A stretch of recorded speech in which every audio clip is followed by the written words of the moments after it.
Hello everyone, मैं सत्यम आ चुका हूँ अपनी नई वीडियो के साथ, जो कि है प्रीवियस ईयर सी सर्टिफिकेट के एग्ज़ाम की।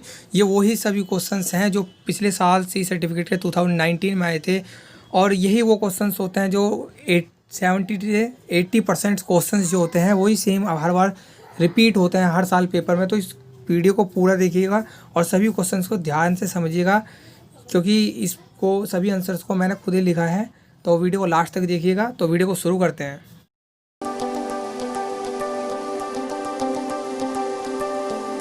वीडियो का पहला पार्ट शुरू करते हैं हम पहले क्वेश्चंस के साथ। तो पहला क्वेश्चन है कि रिक्त स्थान की पूर्ति कीजिए।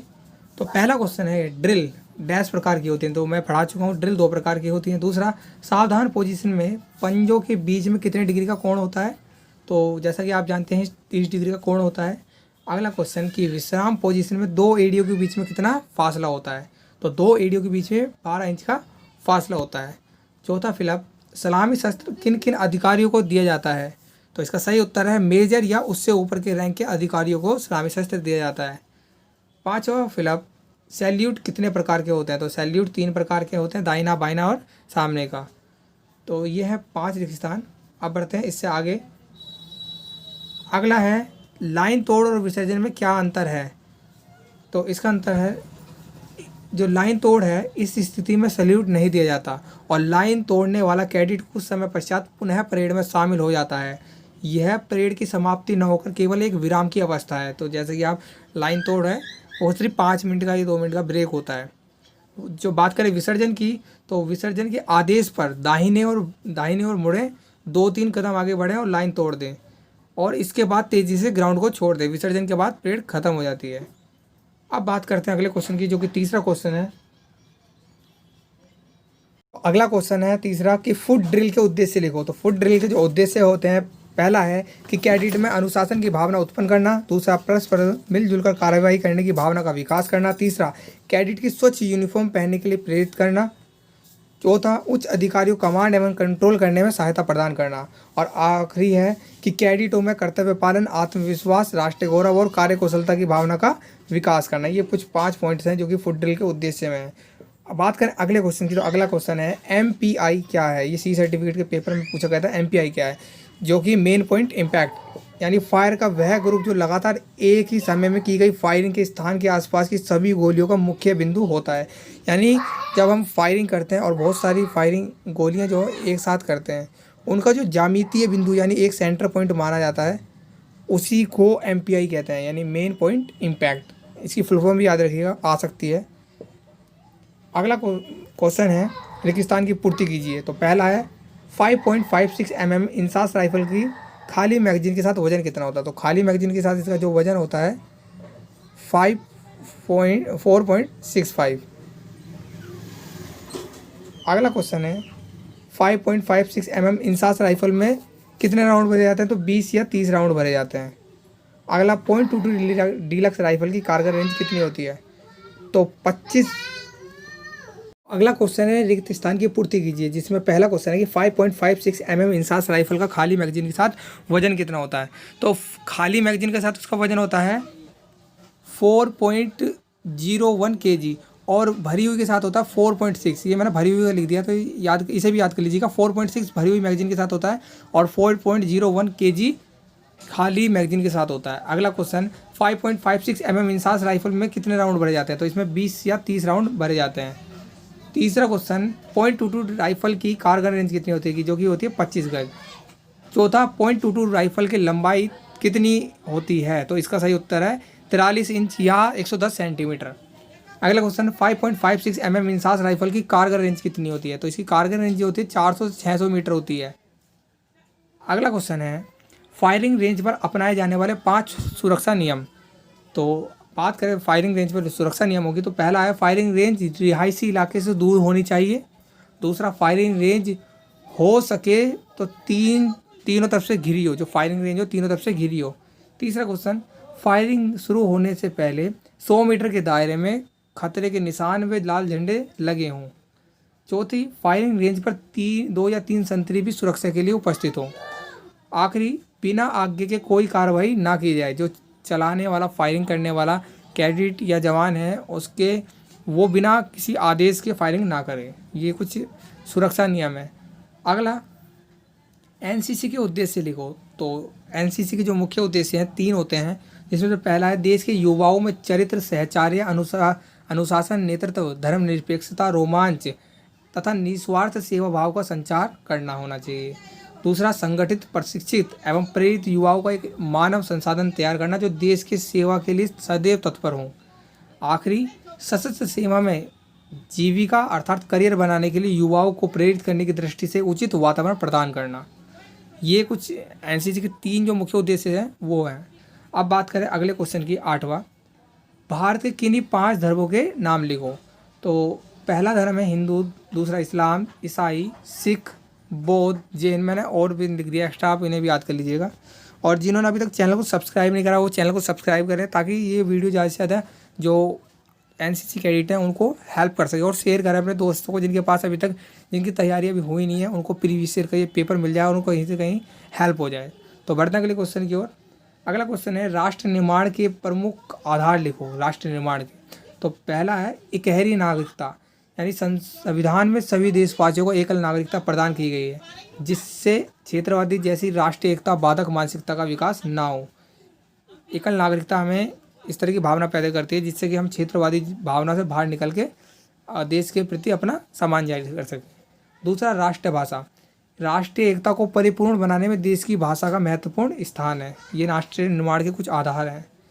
अब बात करें तीसरा, सामाजिक समानता, यानी देश के प्रत्येक नागरिक को किसी प्रकार का भेदभाव जो राष्ट्र निर्माण में बाधा हो नहीं होना चाहिए, चाहे शिक्षा, नौकरी, धर्म आदि क्षेत्रों, किसी भी क्षेत्र में किसी भी प्रकार का भेदभाव नहीं होना चाहिए।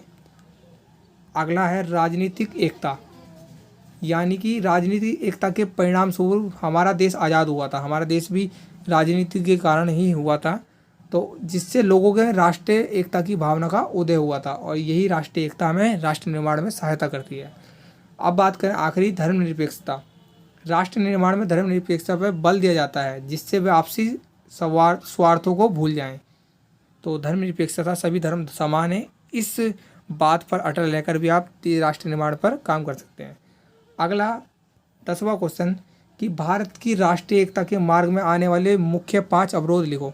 एक और बात और बता दूं आपको कि जो ये क्वेश्चंस हैं ये रिलेटेड अवेयरनेस, चाहे आपदा प्रबंधक से हों या लीडरशिप से हों, लास्ट ईयर 70 नंबर का पेपर बना था इस पोर्शन से। तो इन क्वेश्चन को ध्यान से पढ़िएगा। यही क्वेश्चन जिसमें से 70 से 80% रिपीट जरूर होंगे, 100%। अब अगला, सांप्रदायिकता, यानी राष्ट्रीय मार्ग के जो हमारी राष्ट्रीय एकता है उसके मार्ग में आने वाले जो मुख्य अवरोध है उनमें से एक है सांप्रदायिकता। इस भावना के कारण ही हमारे देश का विभाजन हुआ था, जिससे देश को जनधन की जो क्षति पहुंची थी, जो कि आज भी बड़ा खतरा बनी हुई है, सांप्रदायिकता।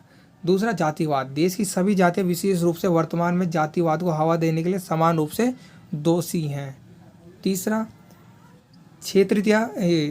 क्षेत्रीयता का भावना, जो ये भावनाएं हैं, हम पश्चिम के हैं, हम पूर्व के हैं, हम पहाड़ी हैं, हम साउथ के, ये सब जो अनेक संकीर्ण भावनाएं हैं जो देश की बाधा हैं, ऐसी भावनाएं नहीं होनी चाहिए कि हम किस विशेष जाति या धर्म को बिलोंग करते हैं, हम एक हैं। अगली बात, आर्थिक असमानता है। वे लोग जो धन से परिपूर्ण गरीब का शोषण करते हैं उन्हें छोटा समझते हैं, ये देश की वृद्धि में असफलता है। अगला, राजनीतिक दल, सभी दल जातीय अथवा अन्य आधारों पर अपने हितों की पूर्ति करने तक सीमित हैं, जिससे देश की एकता टूटी हुई है और टूटती है। तो हमारे राजनीतिक दल ऐसे होने चाहिए जो राष्ट्र हित में सोचें, यानी अपना जातीय या अपना आधार पे ना सोचें। अगला क्वेश्चन 11वां, राष्ट्रीय एकता में एनसीसी कैडेट की भूमिका के बारे में बताओ। तो राष्ट्रीय कैडेट जो हमारे कैडेट्स हैं उनकी क्या भूमिका रहती है राष्ट्रीय निर्माण में या राष्ट्रीय एकता में।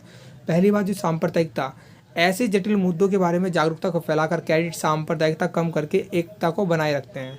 दूसरा, जातिवाद को रोकना, ऐसे कठिन में सुलझे न जाने वाले मुद्दों पर कैडेट भी अपनी छवि समाज में रखकर जातिवाद को कम करते हैं। तीसरा है भाषावाद, कैडेट भारतवर्ष में भाषा क्षेत्रीय हो या राजकीय एक तरफ रख के अपने व्यक्तित्व को प्रकट करते हैं। चौथा, आर्थिक असमानताएं, जो कि इकोनॉमिक डिफरेंस होता है।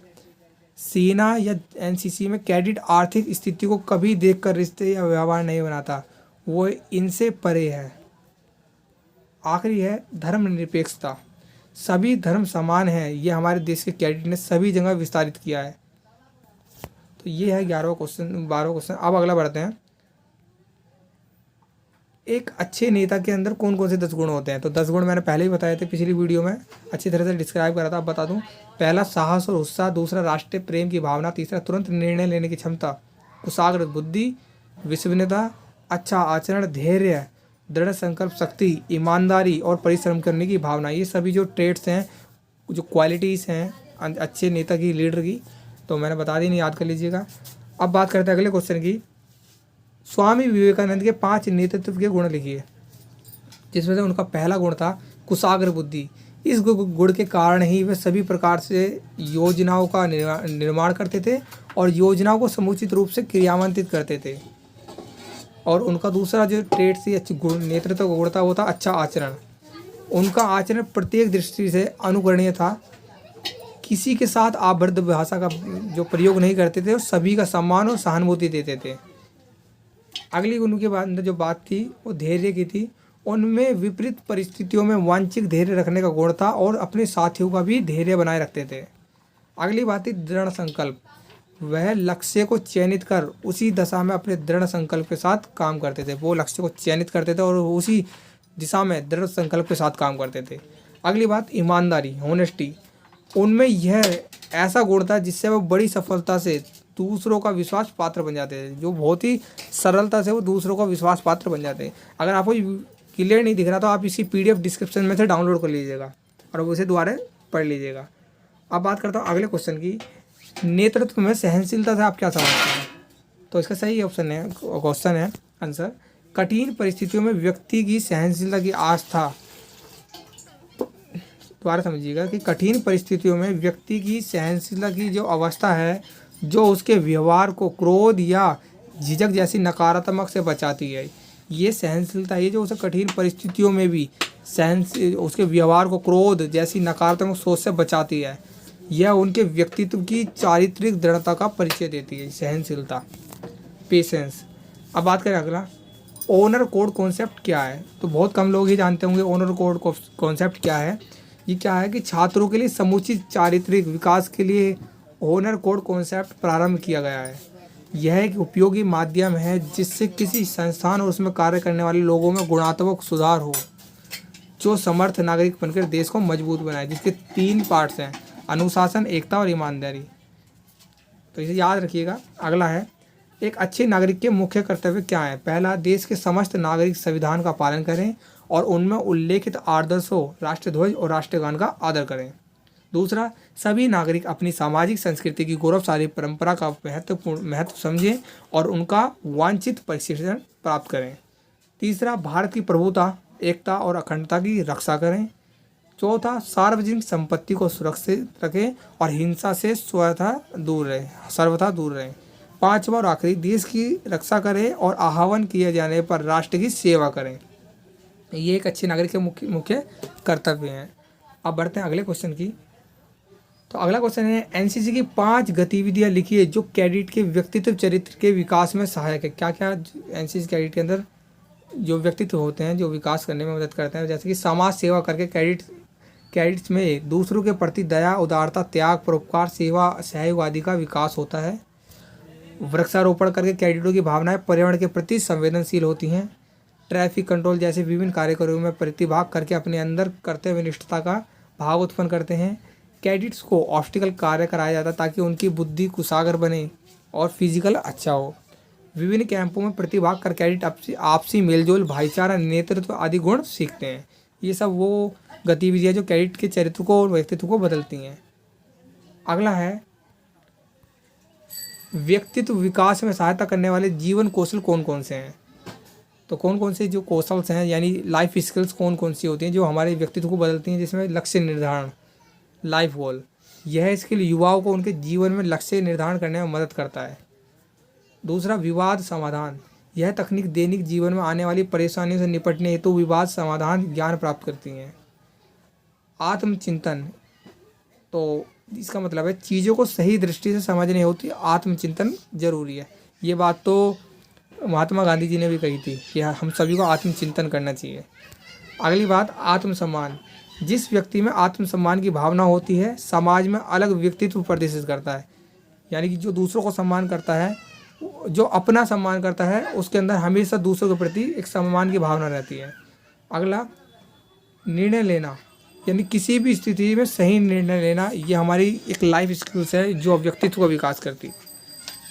आज का आखिरी और 20वां क्वेश्चन, नेता कितने प्रकार के होते हैं? मैं पहले बताता हूँ, 3 प्रकार के होते हैं, जन्म से, प्रशिक्षण द्वारा और चुनाव द्वारा जनता से। तो इन सभी ये क्वेश्चंस बहुत ही इंपॉर्टेंट है। ये पहला पार्ट है, इसका अगला पार्ट मैं घेर दूंगा दोबारा, तो उसको भी देख लीजिएगा। मैं पूरे एनसीसी का जो पेपर है पूरा घेरूँगा। और जिन्होंने अभी तक चैनल को सब्सक्राइब नहीं करा है वो चैनल को सब्सक्राइब कर लें और वीडियो को ज़्यादा से ज़्यादा शेयर करें और लाइक करें अगर पसंद आई। और कोई भी क्वेरी हो तो प्लीज़ कमेंट में अपनी क्वेरी दे दें, मैं आपको बता दूंगा। और इसकी PDF ज़रूर डाउनलोड कर लीजिएगा।